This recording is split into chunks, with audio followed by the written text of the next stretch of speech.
It was good. You know, I still gotta knock off some rust throughout the whole draft process and combine process. You know, it's not doing too much football. It's testing and then, you know, working out. So it felt good to get back out there, but I still gotta knock off some rust. What did you do today? What was your activity like today? It was minimal football-wise, but we were just doing stuff to get us back in tune, to be going full speed, to get on the football field, you know. Just doing some conditioning stuff, some change of direction stuff, just little things like that.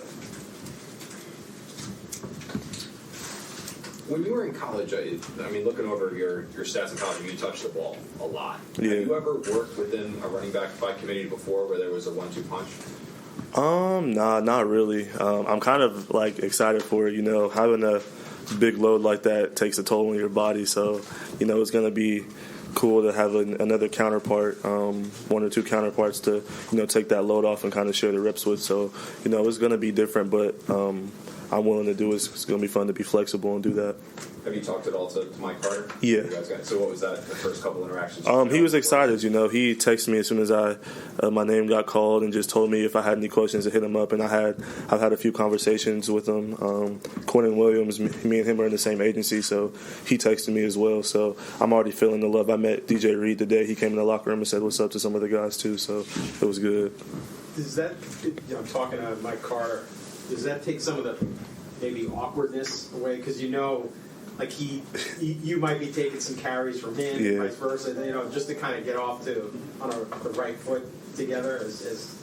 Yeah, it felt good to know that it's like not anything personal. You know, we're both. He's a really good guy, and it was good to have a conversation, a genuine conversation with him, and just talk to him about what it was like to be a Jet. And now that I'm here, I'm happy, and I'm excited to get in with the vets in a few weeks and start working with them.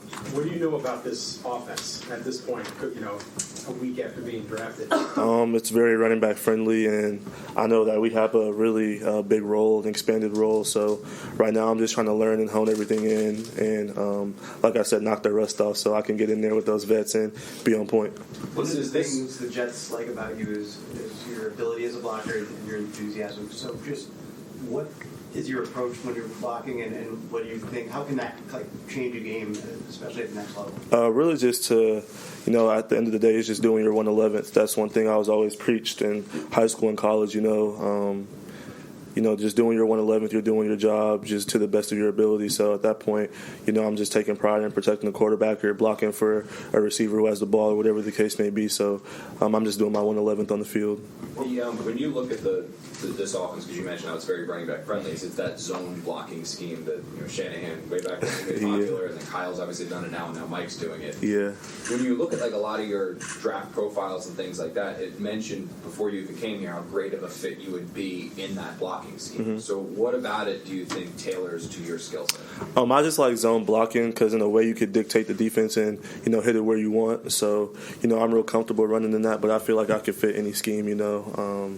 And like I said, the offense is very running back friendly, and that's how it was at Iowa State. So I'm excited to, be in this offense and still be learning. And it's been a great experience so far. It's been fun to get in with all the guys and just start doing some football again. One of the strengths that draft experts have talked about with you is your vision. So obviously simplicity is seen, but obviously good vision, running through certain gaps, yada yada. But for you, how do you develop your vision? How were you able to have such good vision in college? Really, it was just natural.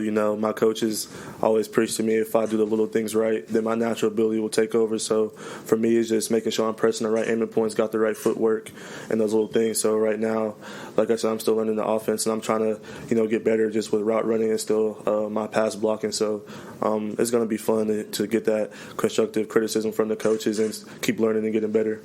You have some pretty good football players in your family. Can you run down? I know you have a few relations that have played in the league. Yeah, so my stepdad, his name's Jeff Smith. He played at Nebraska under Tom Osborne and played for the Chiefs and the Bucks for a few years. And then my cousin's Roger Craig. You guys already know Roger Craig, so I don't got to say too much about him. And then I had another cousin named Kitten Keith. He played a few years for the Colts. He played for the Jets for a little while and played in the Canadian League. So I got a few family ties. What were the pickup games like in the backyard on holidays? They're older than me, so as a young bull, I was just the kid. They would kind of pick on me, block my shot, never let me get the ball, that type of thing. So that kind of molded me into being like tough, and I feel like playing with my older cousins and older siblings, it just made me that much better and gave me that much of an edge. Did you watch a lot of video of Roger Craig? Did you study him? Yeah, I was a YouTube head when I was young, so just watching all those highlights, the Roger Craigs, my cousin Kenton, DeAnthony Thomas, Marcus Mariota, just every player who was good that I thought was good growing up. I always watched all the video, trying to learn to do those jukes and moves and all the things that they were doing. Is there someone you model your game after? Like when you talk about a running back that you say, I kind of play like him? There's a few guys, I like Alvin Kamara, I like Le'Veon Bell, Arian Foster. So yeah, there's a few guys I try to take a little bit of their game from. How much contact do you have with Roger now? Whenever I shoot him a text, he texts me after every game. Text me congratulations. Just I always know I can hit him up. He's a text or a phone call away whenever I need, and he always looks out. So it's good. What are some of the things that you try to glean from him? I mean, it's early on as a pro. You're just getting here, but just asking him how he went about things, how his preparation was, how much time he put into football off the field, just those type of things. The running back position, when it comes to the draft, has been sort of devalued a little bit. You've seen, think about you yourself. You're probably a top 15 pick if this draft is 5, 6, 7 years ago. What was that like for you going throughout this draft process, kind of here in the second round, something like that, middle of the second round, when it's out of your control? At times it was discouraging and kind of frustrating, because at times I would be sitting there looking at past running back stats who went in the first round and comparing my film to their film, and I'm like, okay, there's not too much of a difference here. I don't see why I'm not held to or put at a higher standard. But at the end of the day, it is what it is. I'm blessed to be in the position I am now, able to help my family out, and still be able to play the sport I love. So regardless of the running back position being devalued or not, we're still blessed to be in this position. Obviously that's been going on for about a decade and change. So did that, you coming up as a kid, did that ever dissuade you from playing running backs? Now, man, I can play receiver or corner. They get drafted a lot higher. Yeah. Did that ever dissuade you? No, because growing up, I just like to have the ball in my hands all the time, and outside of the quarterback, the running back has the ball the next most. So I just wanted to be one of those guys who were making the plays, who was like a human eraser, always scoring touchdowns, just that type of thing. I just felt like that was the most fun. So still growing up, I got to see Ezekiel Elliott, Saquon Barkley, Derrick Henry, guys like that go in the first round. So it was never false hope for me. I always felt like, it was a possibility. What kind of impact do you think you can make as a rookie? Right now, really just trying to come in, find my role. Like I said, knock that rust off because I haven't been doing a lot of football stuff. So, I'm just excited to get in there with the vets and find my role and expand it from there. Running back is a position, though, that when these guys have been drafted, there has been immediate success. There really hasn't been too much of an acclimation period. Do you anticipate that? Do you see yourself that once for example, your rookie season, that you have the ability to step in and make a pretty big impact day one? Yeah, for sure. I feel like that's the type of player I am. I'm a impact player, so I feel like I could come in, and if I'm doing the right things on my P's and Q's, and I'll be able to, make a big impact and help this team out a lot. So, like I said, right now I'm just focused on, doing everything right, knocking that rust off, and just becoming a better teammate, better person, a better player. Take a few more, please. If you're able to become an impact player year one, how much help do you think that will do for Zach Wilson? A lot, he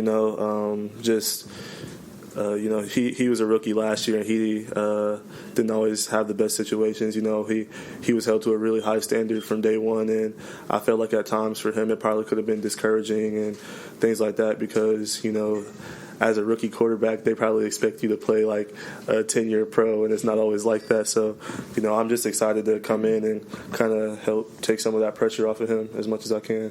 What's the reason, in your opinion, because you're coming into the NFL as a good blocker, but a lot of rookies aren't. What's going on in the college world where the backs maybe aren't asked to block a lot? Why are you kind of an outlier as a really good blocker coming into the NFL? Just because it was preached a lot to me throughout college. My coach always said, if you want to be the best running back in the country, hands down, and if you want to be a first-round draft pick, then you have to be a 3-down running back. So you have to be able to catch, run the ball, and block. So, I'm still not perfect. And a lot of guys in the NFL that are the top blockers that still aren't perfect. The guys on the other side of the ball they're here for a reason too. So, everybody's going to lose a rep or two here and there. So, all it is just preparation, just constant preparation, and just doing those drills, those small things to help you out, give you an edge. But you win some and you lose some. That's just the way it goes. That touchdown streak of consecutive games at Iowa State, what does that mean to you? And is it probably the stat that you're most proud of? It's just a record now. It's not like too big of a deal. It was cool. It was cool at the time, but I don't really think about it or harp on it too much. It was, I wouldn't say it was expected, but it wasn't really a surprise, but for me, my best memories and accomplishments are just the relationships I built with some of my teammates and coaches throughout college. I'm a big relationship guy, so the fact that I still have those really good relationships with my teammates and coaches, and the fact that I could go back to school and be loved just as much as I was when I was playing there, that's what matters to me. That means a lot. You said not a big deal in your mind, maybe, right? Yeah. So there's just an expectation that this is what you'll do? I wouldn't say that, but I just feel like I work hard for it. So when it does happen for me, I'm not really too surprised. Having those accolades, getting Big 12 Player of the Year twice, and just those small things. It's like good in the moment, but after about a few days or even a few hours, you're like, all right, like it happened. So it's just whatever.